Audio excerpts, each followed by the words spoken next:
story of Prophet Yusuf, Joseph, is one of the well-known stories of the prophets in the Quran.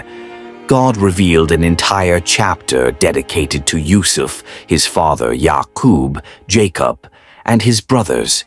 Yusuf held a special place in his father's heart, receiving great love from him. This love made his brothers envious, and jealousy took root in their hearts. One day, Yusuf told his father about a dream he had where he saw the sun, moon, and 11 stars prostrating to him. His father advised him not to share the dream with his brothers to avoid stirring their jealousy further. The brothers' jealousy grew, and they decided to get rid of Yusuf so they could have their father's attention solely for themselves. They believed their father's love for Yusuf and his younger brother was unfair.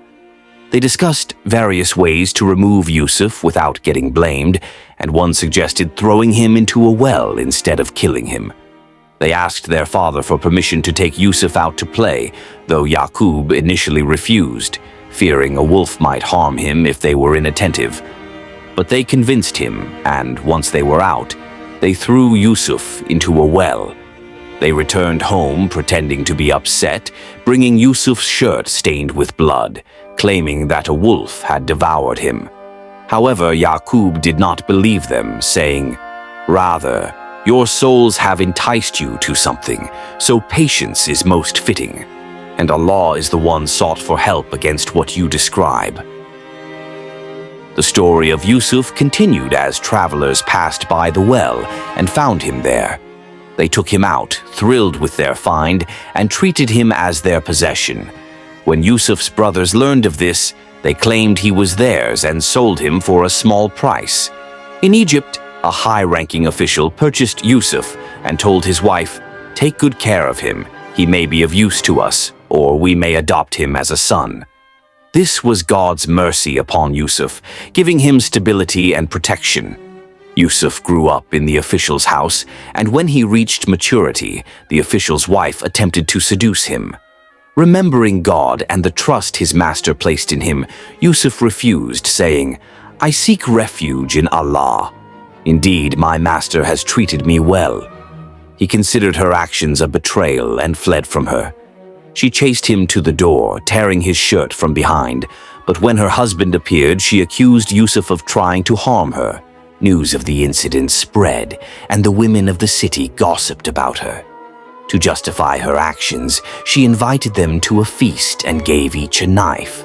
She then called Yusuf to appear before them, and when they saw his beauty, they were so astonished they cut their hands, exclaiming, "By Allah, this is no man. This is none other than a noble angel." The wife of the official justified her feelings and made her intentions clear to everyone. Seeing this situation, Yusuf prayed, "My Lord, prison is more beloved to me than what they invite me to." To avoid further scandal, Yusuf was imprisoned despite his innocence. In prison, Yusuf met 2 other prisoners, one who served the king as a cupbearer and another as a baker. Each had a dream they wanted Yusuf to interpret. Yusuf seized the opportunity to call them to worship Allah alone before interpreting their dreams, telling one he would return to his job while the other would be crucified. He asked the one who would return to mention him to the king, but the man forgot, and Yusuf remained in prison for several years. After some time, the king had a dream of 7 lean cows devouring 7 fat cows and 7 green ears of grain alongside 7 dry ones. When he sought an interpretation, someone recalled Yusuf's ability, and he was brought to interpret the dream. Yusuf explained that it foretold 7 years of prosperity followed by 7 years of drought, and advised them to store food during the good years.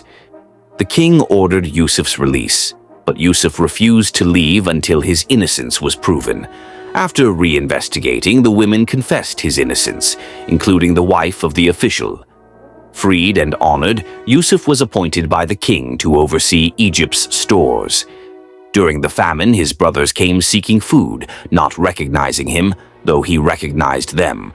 Yusuf requested that they bring their youngest brother, Benjamin, when they returned. When they did, Yusuf arranged to keep Benjamin by placing the king's cup in his bag, accusing him of theft. This kept him in Egypt, while the brothers returned to Yaqub with the news. Yaqub, already heartbroken, lost his sight from grief, but urged them to search for Yusuf and his brother. The brothers eventually returned to Yusuf, who then revealed his identity. They asked for his forgiveness, and he reassured them, saying he forgave them. He gave them his shirt to place on their father's eyes, restoring his sight. Finally, the family moved to Egypt, where they were reunited with Yusuf.